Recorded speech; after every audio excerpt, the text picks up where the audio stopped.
Assalamualaikum warahmatullahi wabarakatuh. Salam Om Swastiastu, Namo Buddhaya, salam kebajikan. Baiklah, sebelum masuki materi, izinkan saya perkenalkan diri terlebih dahulu. Perkenalkan, nama saya Denia Salwani, NPM B1A023138 dari kelas C Fakultas Hukum, dan dosen pengampu saya itu adalah Pak Asep Suherman. Di sini saya akan membahas tentang penyitaan dalam aspek hukum acara pidana. Tetapi sebelum memasuki materi penyitaan, saya akan menjelaskan sedikit apa itu hukum acara pidana. Hukum acara pidana ini memiliki landasan hukum, yaitu Undang-Undang Nomor 8 Tahun 1981. Hukum acara pidana ini adalah seperangkat aturan dan proses yang mengatur tata cara penegakan hukum terkait tindak pidana. Tujuan utamanya, hukum acara pidana ini adalah menjamin keadilan, perlindungan HAM, hak asasi manusia, dan kepastian hukum dalam penanganan kasus tindak pidana. Hukum acara pidana juga dikenal sebagai hukum pidana formal yang diatur di dalam Kitab Undang-Undang Hukum Acara Pidana atau yang bisa kita sebut dengan KUHP. Hukum acara pidana ini mengatur proses penegakan hukum terkait tindak pidana, dimulai dari penyelidikan hingga hukuman eksekusi. Proses ini mencakup ada 8. Yang pertama itu adalah penyelidikan, yang kedua itu adalah penangkapan, yang ketiga itu adalah penyidikan, yang keempat itu adalah penuntutan, yang kelima adalah persidangan, yang keenam itu putusan dan vonis, yang ketujuh banding atau kasasi dan kasasi, yang kedelapan itu adalah, dan yang terakhir pelaksanaan hukuman. Penyitaan ini masuk ke dalam bagian dari proses penyidikan dalam hukum acara pidana. Pengertian penyitaan ini diatur di dalam KUHP, Kitab Undang-Undang Hukum Acara Pidana, pada pasal 1 ayat 16 yang berbunyi, penyitaan adalah serangkaian tindakan penyidikan untuk mengambil alih dan atau menyimpan di bawah penguasaannya benda bergerak atau tidak bergerak, berwujud atau tidak berwujud, untuk kepentingan pembuktian dalam penyidikan, penuntutan, dan peradilan. Dapat kita lihat pula pada pasal 38 dijelaskan bahwa ayat pertama itu adalah penyitaan hanya dapat dilakukan oleh penyidik dengan surat izin ketua pengadilan negeri setempat. Artinya ya, untuk orang yang dapat melakukan penyidikan itu hanyalah penyidik, tidak dapat orang lain dengan harus dengan surat izin dari ketua pengadilan negeri setempat. Pada ayat yang kedua, dalam keadaan yang sangat perlu dan mendesak bila mana penyidik harus segera bertindak dan tidak mungkin untuk mendapatkan surat izin terlebih dahulu, tanpa mengurangi ketentuan ayat 1, penyidik dapat melakukan penyitaan hanya atas benda bergerak, dan untuk itu wajib segera melaporkan kepada pengadilan negeri setempat guna memperoleh persetujuannya. Nah, artinya di sini dalam keadaan mendesak, apabila terjadi suatu kejadian di depan mata itu, penyidik dapat segera bertindak langsung tanpa terlebih dahulu meminta surat izin dari pengadilan. Tetapi dengan hanya atas benda bergerak, dan penyidik itu harus segera melaporkan kepada pengadilan negeri setempat guna untuk memperoleh persetujuannya. Adapun benda-benda yang dapat disita diatur dalam Kitab Undang-Undang Hukum Acara Pidana pada pasal 39 sampai 41. Pada pasal 39 ayat 1 itu adalah yang dapat dikenakan penyitaan adalah A. Benda atau tagihan tersangka atau terdakwa yang seluruhnya atau sebagian diduga diperoleh dari tindak pidana atau sebagai hasil dari tindak pidana. Yang B itu adalah benda yang telah dipergunakan secara langsung untuk melakukan tindak pidana atau untuk mempersiapkannya. Artinya, benda yang digunakan untuk secara langsung, misalnya terjadi pembunuhan seperti pisau atau alat lainnya untuk melakukan pembunuhan. Yang C, benda yang dipergunakan untuk menghalang-halangi penyidikan tindak pidana.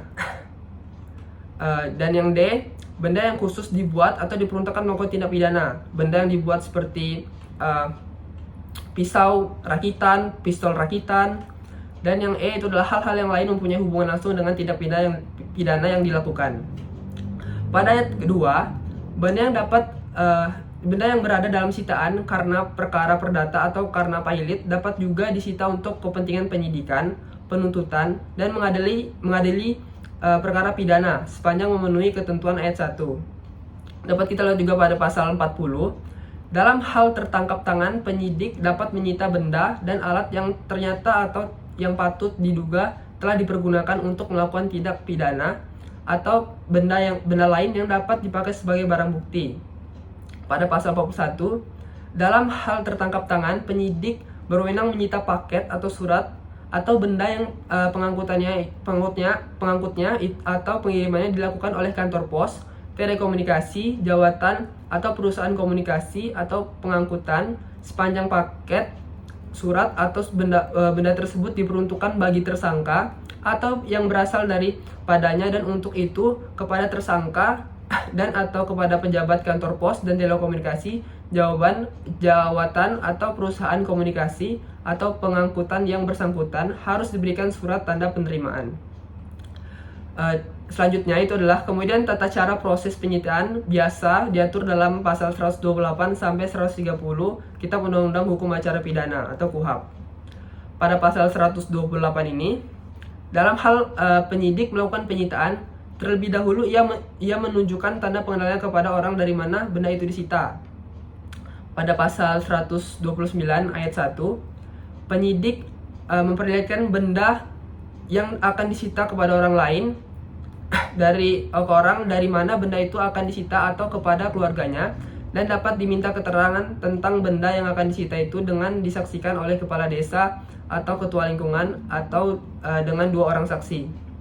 Ayat 2, penyidik membuat berita acara penyitaan yang dibacakan terlebih dahulu kepada orang lain, orang dari mana benda itu disita atau keluarganya, dengan diberi tanggal dan ditandatangani oleh penyidik maupun orang atau keluarganya dan atau kepala desa atau ketua lingkungan dengan 2 orang saksi. Di dalam ayat 3-nya itu adalah dalam hal orang dari mana benda itu disita atau keluarganya tidak membubuhkan tanda tangannya, hal itu dicatat dalam berita acara dengan menyebutkan alasannya.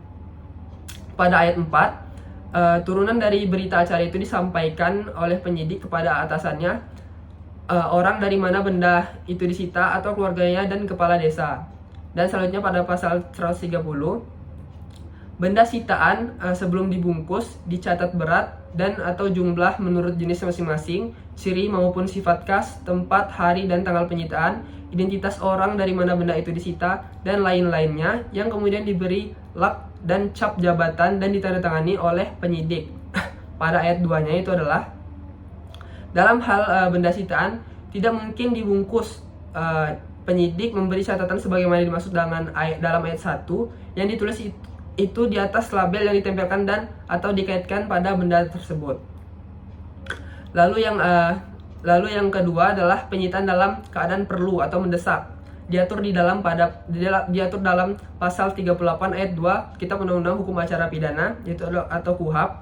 Pada pasal 34 KUHAP tentang penggeledahan yang menjelaskan bahwa bagaimana di suatu tempat diduga keras terdapat benda atau barang bukti yang perlu segera dilaksanakan penyitaan atas alasan patut dikhawatirkan benda-benda tersebut akan segera dilarikan atau dimusnahkan maupun dipindah tangankan tanpa surat izin ketua pengadilan, hanya atas benda bergerak, segera melaporkan guna mendapatkan persetujuan ketua pengadilan negeri. Ketiga itu adalah penyitaan dalam keadaan tertangkap tangan. Dapat kita lihat diatur di dalam pada pasal 40 KUHAP, Kitab Undang-Undang Hukum Acara Pidana. Pasal 1 angka 10 KUHAP merupakan pengecualian dari penyitaan biasa dalam keadaan tertangkap tangan. Penyidik dapat langsung menyita yang ternyata digunakan untuk melakukan tindak pidana, benda dan alat yang diduga telah dipergunakan untuk melakukan tindak pidana, benda lain yang dapat dipakai sebagai barang bukti. Kemudian pengembalian barang yang disita diatur di dalam pasal 46 dan pasal 215 Kitab Undang-Undang Hukum Acara Pidana. Pada pasal 46 ayat 1, barang yang disita dikembalikan kepada orang atau kepada siapa barang itu disita atau kepada orang yang paling berhak apabila A. kepentingan penyidikan dan penuntutan tidak memerlukan lagi, B. perkara tersebut tidak jadi dituntut karena tidak cukup bukti atau ternyata tidak merupakan tindak pidana, dan yang C. terakhir, perkara tersebut dikesampingkan untuk kepentingan umum atau perkara tersebut ditutup demi hukum, kecuali apabila benda itu diperoleh dari suatu tindak pidana atau yang dipergunakan untuk melakukan suatu tindak pidana. Pada ayat 2 itu adalah apabila perkara itu telah diputuskan, maka barang yang disita itu dikembalikan kepada orang atau kepada orang-orang yang disebutkan dalam putusan itu, kecuali jika menurut keputusan hakim barang itu disita untuk negara untuk dimusnahkan atau dirusak sampai tidak dapat dipakai lagi, atau bila barang itu masih diperlukan sebagai barang bukti dalam hal lain. Dapat kita lihat juga pada pasal 215, pengembalian benda sitaan dilakukan tanpa syarat kepada yang paling berhak segera setelah putusan dijatuhkan jika terpidana telah memenuhi isi amar putusan.